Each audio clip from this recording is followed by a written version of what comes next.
Hello everyone, welcome to 99 notes. हम कर रहे हैं 12 जून के करंट अफेयर्स और जिसका अंदेशा था वही हुआ।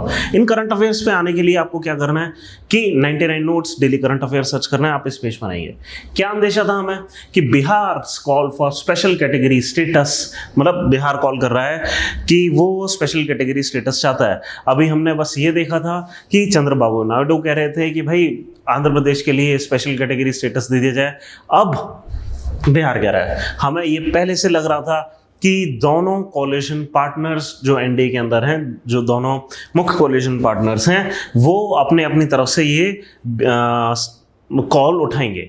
जो लोग ये पहली बार फॉलो कर रहे हैं वो समझ लीजिए स्पेशल कैटेगरी स्टेटस होता क्या है कि फिफ्थ फाइनेंस कमीशन में ये कुछ क्राइटेरिया रखे गए थे कि वो स्टेट्स जिनकी स्पेशल डेवलपमेंट नीड्स हैं, जिनकी पॉपुलेशन डेंसिटी लो है, रफ टेरेन्स है, बॉर्डरिंग एरियाज में पड़ती हैं, तो ऐसी स्टेट्स को थोड़ा सा एक्स्ट्रा टैक्स का रिसोर्स मिलना चाहिए। मतलब सेंटर जो भी टैक्स कलेक्ट करती है उसका कुछ डेवोल्यूशन होता है, 42% स्टेट्स को दिया जाता है। उसके अतिरिक्त कुछ और मिल जाना चाहिए स्पेशल कैटेगरी स्टेट्स को, उनके पास आना चाहिए। तो ये जो कॉल है कि बिहार की कि वो उनको स्पेशल कैटेगरी स्टेटस मिल जाए, वो ये कह रहे हैं कि भाई हमारी भी स्पेशल नीड्स हैं। बेशक पॉपुलेशन डेंसिटी लो नहीं है। अब जिन स्टेट्स को मिला है, किन स्टेट्स को मिलता है स्पेशल कैटेगरी स्टेटस कि इनिशियली जम्मू कश्मीर को मिला था, फिर आसाम, नागालैंड और फिर हिमाचल प्रदेश, उत्तराखंड। ये वो स्टेट्स थी जो कि हमारी सीमावर्ती इलाके पड़ रहे थे और लो पॉपुलेशन डेंसिटी थी और काफ़ी बैकवर्ड स्टेट्स थी। फिलहाल किन को मिला हुआ है? 11 स्टेट्स हैं, सारी की सारी 7 नॉर्थ ईस्टर्न स्टेट, इसके अलावा सिक्किम, हिमाचल प्रदेश, उत्तराखंड जो कि लिखा ही हुआ है, और जम्मू कश्मीर। अब जम्मू कश्मीर से जब लद्दाख बाइफरकेट हुआ है, इसके ऊपर अभी क्लैरिटी नहीं है कि इनको किस तरीके से ट्रीट करा जा रहा है। तो टोटल 11 इंडियन स्टेट्स हैं जिनको कि स्पेशल कैटेगरी स्टेटस मिला हुआ है। ऑब्वियसली उनमें से एक अब यूनियन टेरिटरी है। ठीक है, ये आपको पता होना चाहिए। अब आंध्र प्रदेश ने ये कहा था कि जब हमें डिवाइड करा गया, यूपीए सरकार ने हमें प्रॉमिस करा था कि 5 साल के लिए हमें स्पेशल कैटेगरी का स्टेटस दिया जाएगा, वो उनको नहीं मिला। तो अब बिहार भी मांग रहा है, क्योंकि बिहार का भी एक लॉन्ग स्टैंडिंग डिमांड रहा है कि भाई इनको भी स्पेशल कैटेगरी स्टेटस दिया जाए। अब ये चीज़ दी नहीं जा सकती। क्यों नहीं दी जा सकती? इन स्टेट्स में जो 11 स्टेट्स हैं, इनकी तो वाकई में स्पेशल नीड्स हैं। इनके पास इतना पॉपुलेशन बेस नहीं है कि अपना जीएसटी इतना कलेक्ट कर पाए। बट बिहार, आंध्र प्रदेश का पॉपुलेशन बेस बड़ा है, यहाँ पे अपना खुद का अच्छा खासा टैक्स कलेक्ट होता है। अब अगर इनको किसी को स्पेशल कैटेगरी स्टेटस दे दिया तो एक एक करके स्टेट्स मांगना शुरू कर देंगे और फिर स्पेशल कैटेगरी स्टेटस का मतलब ही क्या रह गया? तो ये सारी चीज़ थी जो कई दिनों से चल रही थी और हमें लग रहा था बस बिहार भी मांगेगा, और बिहार ने मांग लिया। बस ज़्यादा पॉलिटिकल इसके जो भी रेमिफिकेशंस हैं वो आप समझते हैं कि अब एक पेंडोरास बॉक्स खुल गया है और फिर धीरे धीरे सब मांगेंगे। ज़्यादा कुछ इसमें पढ़ने की जरूरत नहीं है। जैसे जैसे ये स्टोरी खुलेगी वैसे वैसे हम पढ़ते रहेंगे। अगली न्यूज़ पे चलते हैं। यूपीएससी के लिए खाली इतना ही इंपॉर्टेंट था। Now, new portable atomic clock offers very accurate time keeping at sea. New portable atomic clock. Atomic clock का मतलब समझो। सबसे पहले एटॉमिक क्लॉक क्या होती है? देखिए, हर क्लॉक, जितनी भी क्लॉक्स होती हैं, हर क्लॉक का एक ही काम है, क्या? Time keeping. और वो जनरली काम कैसे होता है? किसी न किसी फ्रीक्वेंसी को मेजर करा जाता है। जैसे सबसे पुरानी जो क्लॉक्स होती थी वो पेंडुलम डिवाइसेस होते थे। एक पेंडुलम कितने एक सेकंड में, मान लीजिए 1 सेकंड वाली पेंडुलम है जो कि पूरा चक्कर मतलब लगाने में 1 सेकंड लगा देती है। जब 60 बार वो यूं घूम लेगी उसको हम बोलेंगे 1 मिनट। इस तरीके से क्लॉक्स चलती थी। कुछ चाबी वाली क्लॉक्स होती थी, उस तरीके से चलती थी। अभी की जो क्लॉक्स होती हैं वो ज़्यादातर एक्चुअली एटॉमिक क्लॉक ही होती है। इनफैक्ट आप जो अपनी घड़ी पे पहनते हैं, रिस्ट वॉच में, वो भी एक एटॉमिक क्लॉक होती है। तो ये कैसे चलती हैं? ये इसका जो फिनोमेना है काफ़ी इंटरेस्टिंग है। क्या? कि जितने भी एटम्स होते हैं उनकी एक नेचुरल वाइब्रेटिंग फ्रीक्वेंसीज होती हैं। हमेशा जो एटम्स हैं वो वाइब्रेट करते रहते हैं किसी ना किसी फ्रीक्वेंसी में। इस तरीके से वाइब्रेशन होती रहती है हर एटम में। अब अगर हमारे पास कोई ऐसा डिवाइस है, इसको जनरली वाइब्रेशन कोम कहते हैं, ऐसा डिवाइस जो कि ये मेजर कर पाए कि कितनी बार वाइब्रेशन हुआ। जितनी बार वाइब्रेशन हुआ, जैसे सीजियम एटम है, हर सेकंड में कुछ मिलियन बार वाइब्रेट करता है। जो वाइब्रेशन कोम है इस एनर्जी को एब्जॉर्ब करता है। जैसे ही उसके पास एक सर्टेन नंबर ऑफ वाइब्रेशन मिल जाती हैं, वो एक बार रोटर को घुमा देता है, 1 सेकंड हो जाता है। इस तरीके से कुछ घड़े चलते हैं। ये बहुत ही ज़्यादा सिंपलिस्टिक एक्सप्लेनेशन है, बट मोटा मोटी बात ये है क्या कि एटम की वाइब्रेशंस को जब अगर हम मेजर कर पाएँ, और बहुत एक्यूरेट वाइब्रेशन होती है। एक सीजियम एटम अगर इतनी बार वाइब्रेट करेगा 1 सेकंड में, तो उतनी बार ही करेगा, किसी भी सेकंड में ले लीजिए। इसमें कोई टाइम डिले नहीं आएगा, कोई एक्स्ट्रा वाइब्रेशंस नहीं आएगी, कोई कम वाइब्रेशन नहीं आएगी। बहुत एक्यूरेट होती है ज़्यादातर एटॉमिक क्लॉक्स। और अच्छी बात यह है कि काफ़ी हम मिनिएचर बना सकते हैं, बट फिर भी उतनी भी एक्यूरेट नहीं होती। आपने देखा होगा कि आपकी जो रिस्ट वॉच है वो फिर भी लगभग 4-5 महीने बाद 4-5 मिनट का आगे पीछे कुछ हिसाब गड़बड़ा जाता है उसका। ऐसा एटॉमिक क्लॉक हर किस्म के एटॉमिक क्लॉक के साथ नहीं होता। आपके घड़ी में ज़्यादातर क्वार्ट्ज का एटॉमिक क्रिस्टल होता है। हम और बेहतर एटॉमिक क्लॉक बना सकते हैं, उसके लिए यूज़ होता है सीजियम का एटॉमिक क्रिस्टल। अब सीजियम की भी क्लॉक उतनी ज़्यादा एक्यूरेट नहीं होती जितनी हमें चाहिए। अक्सर क्या होता है कि हमें बहुत ज़्यादा एक्यूरेट क्लॉक चाहिए होती है नेविगेशन के लिए, उससे भी बेहतर होता है स्ट्रोंटियम।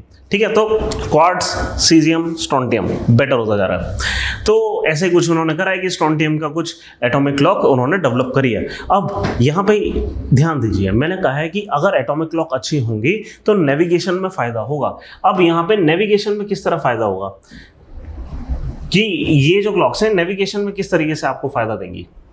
देखो क्या है, एक चीज़ ध्यान रखिए कि जीपीएस सिस्टम सिर्फ और सिर्फ क्लॉक्स के मैकेनिज्म पे चलता है।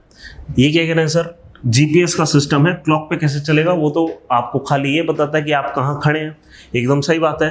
कैसे बताता है? मान लीजिए ये अर्थ की सरफेस है और यहाँ पे कुछ सैटेलाइट्स चल रही हैं।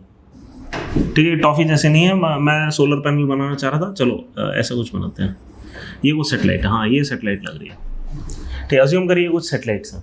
ठीक है, और ये सैटेलाइट्स आपको ये बता रही हैं, बस इतना बता रही हैं कि आप इनसे कितनी दूर खड़े हैं। ये सैटेलाइट सिर्फ एक बिप बिप ऐसे ब्लिप छोड़ती रहती है। ठीक है, उससे क्या होगा कि आपको आपके डिवाइस के अंदर, जो आपका जीपीएस डिवाइस है मान लीजिए, उसके अंदर एक क्लॉक है। आपका जो फ़ोन है वो ये फ़ोन करता क्या है, इसके अंदर एक क्लॉक है। ये जीपीएस लोकेशन आपकी कैसे मेजर कर रहा है, इसके अंदर एक क्लॉक है। और ये क्लॉक क्या कर रही है, ये बार बार मेजर कर रही है कि एक बार सिग्नल लिया जीपीएस सैटेलाइट को, वापस आया, कितना टाइम लगा। अब ये जो सिग्नल गया लाइट की स्पीड से, आया लाइट की स्पीड से, आपको स्पीड पता है, आपको टाइम पता है, आप डिस्टेंस निकाल सकते हो कि कितना डिस्टेंस रहा होगा इस सैटेलाइट का यहाँ से। ऐसा ही डिस्टेंस यहाँ से निकाल लीजिए, ऐसा ही डिस्टेंस किसी और सैटेलाइट से निकाल लीजिए। ठीक है, जब आपको 3-4 जगहों से डिस्टेंस आपका पता लग गया, आपको एक्यूरेट पोजीशन पता लग जाएगी। एक सैटेलाइट से काम नहीं होगा, क्योंकि इतना डिस्टेंस हो सकता है यहां पर भी हो। सैटेलाइट ये नहीं बता सकते कि आप यहाँ खड़े हैं यहाँ खड़े हैं, वो खाली ये बता सकते हैं आपका डिस्टेंस क्या है। ठीक है, आप एक और सैटेलाइट से डेटा वेरीफाई कर लीजिए, और एक और सैटेलाइट से कर लीजिए, 2 और सैटेलाइट से करिए। 3 सैटेलाइट मिलकर बहुत एक्यूरेट इंफॉर्मेशन देंगी, 4 सैटेलाइट और बेहतर इंफॉर्मेशन देंगी। 3 सैटेलाइट में एकदम एक्यूरेटली आपको पता लग जाता है कि इस डिवाइस की उन सारी सैटेलाइट से लोकेशन क्या है। अब अगर क्लॉक और ज्यादा एक्यूरेट हो गई तो क्या होगा, और ज्यादा एक्यूरेटली डिस्टेंस पता लग जाएगा। स्पीड के डिस्टेंस कभी चेंज नहीं होता, वो सॉरी लाइट का जो स्पीड है वो कभी चेंज नहीं होता, वो हमेशा कांस्टेंट रहता है। तो लाइट की स्पीड तो एकदम कांस्टेंट है। क्या बेहतर आप मेजर कर सकते हैं? टाइम। अगर टाइम आपने बेहतर मेजर कर लिया तो आप एक्यूरेटली बता पाएंगे आप यहां खड़े हैं, पिन पॉइंट एक्यूरेसी के साथ। फिलहाल जो जीपीएस सिस्टम है 5 मीटर की एक्यूरेसी के साथ चल पाता है। बेहतर क्लॉक्स के साथ और बेहतर एक्यूरेसी के साथ चलेगा, मान लीजिए 1 मीटर की एक्यूरेसी के साथ, या आधे मीटर, कुछ सेंटीमीटर की एक्यूरेसी के साथ पिन पॉइंट करके बता दे चीज को। नेविगेशन में बहुत फायदा होगा इससे। अक्सर ओशन के ऊपर सैटेलाइट कम चलती हैं। हम जनरली जो सैटेलाइट चलाते हैं वो लैंड को कवर करने के लिए चलाते हैं। सी बेस्ड नेविगेशन में इस टाइप की क्लॉक बहुत काम आएंगी। ठीक है, तो न्यूज़ क्या है? न्यूज़ ये है क्या कि new portable atomic clock offers very accurate time keeping at sea. Researchers have developed a portable optical atomic clock as reported in Nature. That Nature एक पब्लिशर एक साइंटिफिक जर्नल का नाम है जहां पे दुनिया के बेस्ट साइंटिफिक रिसर्च पब्लिश होते हैं. तो इन्होंने ये चीज कहा है कि ये ऑनबोर्ड शिप यूज करी जा सकती है. This innovation which balances accuracy with robustness marks a significant advancement in timekeeping technology. ठीक है, अब यहाँ पे एक चीज और नोटिस करने वाली है. देखिए आप ये बोलेंगे कि ये जो न्यूज थी यहाँ पे ऑप्टिकल एटॉमिक क्लॉक क्यों लिखा है, इसको ऑप्टिकल एटॉमिक क्लॉक क्यों कह रहे हैं. अब इस चीज को समझने के लिए हम वापस अपने एटम का डायग्राम बनाते हैं कि कई सारे एटम साथ में रखे हुए थे, जो कि वाइब्रेट कर रहे थे.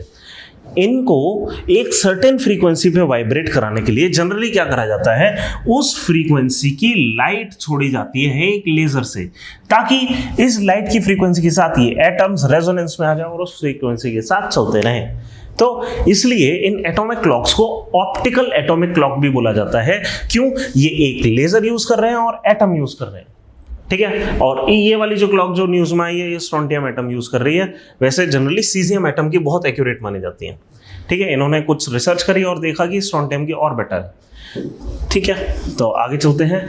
Atomic clocks integral to GPS use atomic transitions for precise time keeping typically employing caesium 133 atom. ठीक है, जनरली इस चीज की यूज होती है. ये इन्होंने caesium 133 clocks defined the second in 1967. In fact अभी जो ये चीज क्या कह रहे हैं कि इनफैक्ट इस पॉइंट ऑफ टाइम पे जो सेकंड की डेफिनेशन है वो है ही ये क्या कि सीजियम 133 एटम जितना टाइम लेता है इतनी सारी वाइब्रेशन करने में, उसको कहते हैं 1 सेकेंड. कि कितना हो गया ये मिलियन 9,192,631,770. इतनी वाइब्रेशंस एक सेकंड में जब सीजियम का एटम कर लेगा तो उसको बोलेंगे हम 1 सेकेंड. इतने एक्यूरेट हैं सीजियम के एटम.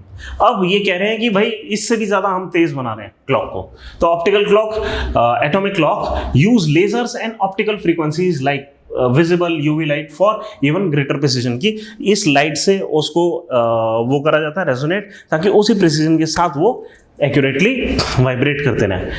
बस यही सी बात थी और ज़्यादा कुछ है नहीं. आपको पता होना चाहिए कुल मिलाकर कि क्लॉक्स किस तरह काम करती हैं. बस आपको अगर ये पता है तो ज़्यादातर सवाल हो जाएंगे. याद रखेंगे, एक लेज़र, वाइब्रेटिंग एटम. इन वाइब्रेटिंग एटम्स को गिनने के लिए हमें एक कोम चाहिए, फ्रीक्वेंसी कोम, और बस इससे टाइम कीपिंग हो जाती है. और याद रखेंगे, बेहतर टाइम कीपिंग मतलब बेहतर प्रिसीजन के साथ आप अपनी लोकेशन चेक कर सकते हैं जीपीएस पे. तो donanemab a new ray of hope for Alzheimer's patient gains FDA advisory panel support. अब FDA क्या होता है कि USA का एक बॉडी है जो कि ड्रग्स के लिए अप्रूवल्स देती है. ठीक है, तो US food and drug administration, US FDA एक एजेंसी है जो कि ड्रग्स एंड फूड्स को मान्यता देती है कि हाँ अब इसके ट्रायल हो सकते हैं या इसको कंजम्पशन के लिए यूज़ करा जा सकता है. तो डोनानेम्बाब एक कोई ड्रग है, किसी कंपनी ने बनाई है, और ये कह रहे हैं कि अल्जाइमर जो है इससे ट्रीट हो जाएगा. अब अल्जाइमर होता क्या है कि एक डिजीज होता है जनरली जो ओल्ड एज में जाकर हो जाता है, जिसमें कि ब्रेन सेल्स लगातार डिटीरियोरेट होते हैं और उससे होता ये है कि लोगों की जो मेमोरी है वो धुंधली पड़ना शुरू हो जाती है. कुल मिलाकर बस बात ये है, और ये एक बड़ी परसेंटेज ऑफ पॉपुलेशन के साथ होता है. और जैसे कि हमें पता है कि दुनिया की जो पॉपुलेशन है वो लगातार एज होती जा रही है, पॉपुलेशन एजिंग हो रही है, जो बूढ़े लोग हैं वो और ज़्यादा जी रहे हैं. बड़ा पॉपुलेशन का प्रपोर्शन अब बूढ़े लोगों का है, मतलब कि हमें कुछ करना पड़ेगा इस टाइप के डिजीजेस के लिए. तो ये एक बड़ी चीज़ है कि किसी कंपनी ने अल्जाइमर का ट्रीटमेंट खोज लिया है. ठीक है, हमें इससे ज़्यादा समझने की ज़रूरत नहीं है कि क्या चीज़ है. आपको बस ये पता होना चाहिए अल्जाइमर क्या होता है. ऑब्वियसली कुछ क्लेम्स हैं, अगर ज़्यादा इंपॉर्टेंट हुए तो लगातार फिर से न्यूज़ में आएंगे, तब हम देखेंगे. अभी तक हमें नहीं पता है कि क्या है. बस एक चीज़ आप याद रखेंगे कि इसके फेज 3 के रिजल्ट आ चुके हैं। अब 3 फेजेस में जनरली ड्रग की टेस्टिंग होती है। जो इनिशियल फेज है उसमें थ्योरी चेक करी जाती है कि हाँ थ्योरेटिकली ये काम कर सकता है कि नहीं, एक छोटा सैंपल ग्रुप बनाया जाता है, उस पर टेस्ट हो जाता है। सेकेंड फेज में एक लार्जर पॉपुलेशन पे चेक होता है, और थर्ड फेज में इवन लार्जर थाउजेंड्स ऑफ लोगों को के ऊपर चेक करा जाता है कि ये किस तरीके से काम करेगा। और थर्ड फेज का रिजल्ट क्या बता रहा है कि drug gives better result when administered in people with early stages of Alzheimer. अगर बाद के स्टेजेस में है तो उतना अच्छा रिजल्ट नहीं दिखाएगा। At 18 month it reduces the cognitive decline by 35% in patient who were given the medicine. मतलब अगर अल्जाइमर हो गया तो लगातार डिक्लाइन होना शुरू हो जाता है कॉग्निटिव एबिलिटी का, लोग पहचान नहीं पाते हैं चीज़ों को। वो जो डिक्लाइन है वो 35% कम हो जाएगा। ठीक है, तो ठीक है, मतलब डिक्लाइन फिर भी हो रहा है लेकिन 35% कम हो जाएगा। इस टाइप का कुछ ड्रग है। There was no cognitive decline in 47% of patient who were given the medicine compare to 28% among those who were not given the medicine. तो इस टाइप का कुछ है कि ये कुछ टेस्ट ये बता रहे हैं कि हाँ हो सकता है ये बेहतर काम कर रही हो बाकी मेडिसिन से। जनरली क्या होता है कि जब भी एक इस टाइप का टेस्ट होता है, एक प्लेसिबो दिया जाता है। प्लेसिबो मतलब एक तो सही दवाई दी जाती है, एक प्लेसिबो दिया जाता है। कभी कभी ऐसा होता है कि ये देखा गया है कि लोग बस ये सोचते हुए कि हाँ उनका ट्रीटमेंट सही डायरेक्शन में है, वो लोग जनरली एक इस फॉल्स कॉन्फिडेंस में थोड़ा सा बेहतर रिजल्ट शो करना शुरू कर देते हैं। तो हमें जनरली करना क्या होता है ऐसे टेस्ट रिजल्ट्स में, हमें आधे लोगों को प्लेसिबो देना होता है, आधे लोगों को ड्रग देना होता है जिसका कि ट्रायल हो रहा है। तो जिनको ये दिया गया था ड्रग, उनमें 47% ने कोई कॉग्निटिव डिक्लाइन नहीं दिखाया, जबकि जो 29% लोग ऐसे थे जिनको प्लेसिबो दिया गया और उन्होंने भी कॉग्निटिव डिक्लाइन नहीं दिखाया। मतलब ये जो ड्रग है प्लेसिबो के कंपैरिजन में थोड़ा सा बेटर काम कर रहा है, 13-14% बस, या जितने भी हैं 18% बेटर काम कर रहा है। इतनी सी बात है, हमें बहुत ज़्यादा डिटेल में जाना नहीं है कि ड्रग क्या है, कैसे बना है। आगे चलते हैं। तो United Nation Security Council endorses resolution to end war on Gaza. Gaza है कहाँ, ये ध्यान रखिए, मेडिटेरेनियन सी है, उसके कोस्ट पे, ईस्टर्न कोस्ट पे इजराइल पड़ता है, उसके नॉर्थ में लेबनान और सीरिया का कोस्ट पड़ता है। यहाँ पे जो इजराइल है उसमें एक वेस्ट बैंक है, पैलेस्टीन की 2 टेरिटरीज हैं, एक वेस्ट बैंक है और एक गजा स्ट्रिप है। इस गजा स्ट्रिप को और जूम करके इस जगह पे दिखाया हुआ है, ठीक है। यहाँ पे इजिप्ट है, ये सिनाई पेनिनसुला है इजिप्ट का। अब जो गाजा है वहाँ पे तकरीबन 1 साल हो गया इस बात को कि एक अटैक हुआ था गाजा की तरफ से। यहाँ पे एक हमास टेररिस्ट ग्रुप है जिसने कि अटैक करा था, और अटैक करने के बाद रिटेलिएशन जब करी इजराइल ने, जो कि काफ़ी सीवियर रिटेलिएशन थी और जो कि अभी तक चल रही है, जिसमें कि तकरीबन 30,000 लोग मारे जा चुके हैं। अब दोनों तरफ से मतलब इस वॉर को रोकने की कवायद बिल्कुल भी नहीं है, लेकिन दुनिया चाहती है कि इसको किसी तरीके से रोक दिया जाए। तो एनीवे ये एक रेजोल्यूशन हुआ है यूनाइटेड नेशन सिक्योरिटी काउंसिल की तरफ से। यूनाइटेड नेशन सिक्योरिटी काउंसिल सबसे पहले तो समझे हैं क्या, ये एक 15 मेंबर की बॉडी है जिसमें 5 परमानेंट मेंबर बैठते हैं और 10 टेम्पररी मेंबर्स बैठते हैं। ये जो 5 परमानेंट मेंबर हैं वो किसी भी रेजोल्यूशन को वीटो कर सकते हैं, मना कर सकते हैं, लेकिन पास करने के लिए क्या करना होता है, एक तो कोई भी वीटो ना हो और कम से कम 9 वोट पड़े हों। अब ऐसा हुआ है कि एक यूएस ने, यूनाइटेड स्टेट्स ऑफ अमेरिका ने एक रेजोल्यूशन पास करवाया था। ये जो रेजोल्यूशन है पास हो गया है। इसको रशिया ने इस पे वोट करने से मना कर दिया, एब्सटेन कर लिया, बट वीटो नहीं करा। और जो बाकी स्टेट्स हैं उन्होंने ज़्यादातर ने इस पे हामी भर दी है। क्या हामी भरी है कि ये जो वॉर चल रहा है, ऑनगोइंग वॉर, उसको फेज वाइज फेज आउट करना होगा। पहले फेज में जैसे कि बोला गया है कि जो प्रिजनर्स हैं वो एक्सचेंज कर लिए जाएंगे, कुछ इजराइल ने कैद कर रखे हैं, कुछ पैलेस्टीन ने कैद कर रखे हैं, और फिर इमीडिएट सीज फायर होगा, अब गोलीबारी बंद हो जाएगी। सेकेंड फेज में बोला गया है कि जो रिट्रीट है फुल्ली, जो आर्मीज हैं अपनी अपनी जगहों पे चली जाएंगी, अपने अपने देश में चले जाएंगे। फाइनल जो लोगों को जहाँ के लोग हैं वो अपने अपने घरों में चले जाएंगे। और तीसरा फेज ये है कि रीडेवलपमेंट स्टार्ट हो गजा का, ठीक है। तो ये सारे फेजेस हैं इसमें। ऑब्वियसली ये जैसे ही रेजोल्यूशन पास हुआ उसके मतलब शायद 6-7 तारीख को पास हुआ था, उसके जस्ट बाद इजराइल ने एक और अटैक करा है, एक स्ट्रॉन्ग अटैक करा है। तो मतलब लग नहीं रहा है कि ये जो रेजोल्यूशन है ये बना रहेगा। ऐसा कहा जा रहा है कि हमास फिर भी चाहता है कि अब पीस आ जाए, क्योंकि ऑब्वियसली इस पे हमास के पास अब इतनी पावर बची नहीं है कि वो एक्चुअली लड़ पाए। चलिए आगे चलते हैं। तो lieutenant general Upendra Dwivedi to take over as chief of army staff, army chief. तो देखिए 3 चीफ्स होते हैं हमारे, 3 विंग्स होते हैं आर्म्ड फोर्सेस के, आर्मी, नेवी और एयरफोर्स, और तीनों के चीफ्स होते हैं, ठीक है। Chief of army staff, chief of navy, chief of air force. इन तीनों के ऊपर एक कंबाइंड CDS होता है, ठीक है, कि चीफ ऑफ डिफेंस स्टाफ। तो यहाँ पे आर्मी का चीफ नियुक्त कर दिया गया है लेफ्टिनेंट जनरल उपेंद्र द्विवेदी को। ये एक फैक्ट है जो बस आप याद रखेंगे। IASC develops method to remove heavy metal contaminants from the ground water. अब एक मेथड इन्होंने बनाया है, क्या, एड्जॉर्प्शन डिसॉर्प्शन सिस्टम, जहाँ पे होगा क्या कि जो हैवी मेटल है, अब पहले आप तो ये समझे कि हैवी मेटल होता क्या है। एक किस्म के मेटल ही होते हैं जो जनरली रेडियो एक्टिव या टॉक्सिक होते हैं, और ये जनरली लीचिंग होकर इनकी यानी कि पानी के साथ सॉल्युबल होकर ये ग्राउंड वाटर में चले जाते हैं और उसको कंटेमिनेट करते हैं, और हमारे लिए ऑब्वियसली हेल्दी चीज़ नहीं है ये। तो इस चीज़, और इंडिया में काफ़ी बड़ा पोर्शन है ग्राउंड वाटर का जो कि इस तरीके से इंटॉक्सिकेटेड हो चुका है। अब इसको सॉल्व करने के लिए एक मेथड बनाया गया है जो कि IASC बेंगलुरु ने बनाया है, और ये है क्या कि एड्जॉर्प्शन डिसॉर्प्शन सिस्टम एक बनाया गया है, ठीक है, जहां पे पहले तो आर्सेनिक का जो कंटेमिनेटेड ग्राउंड वाटर है, जो आर्सेनिक का कंटेमिनेटेड ग्राउंड वाटर है वो इसके थ्रू पास करा जाएगा और यहाँ पे एड्जॉर्प्शन होगा, और फिर इसको इसका एक स्विच होगा, उससे रीजनरेशन होगा। मतलब होगा ये कि इसके थ्रू जब पास करा जाएगा तो हैवी मेटल्स निकाल लिए जाएंगे, और फिर पानी को रोक दिया जाएगा, फिर इसको क्या कहते हैं स्विच करा जाएगा, सिस्टम को नया फ्लश करा जाएगा, तो इसमें टॉक्सिन्स दूसरी तरफ से बाहर आ जाएंगे।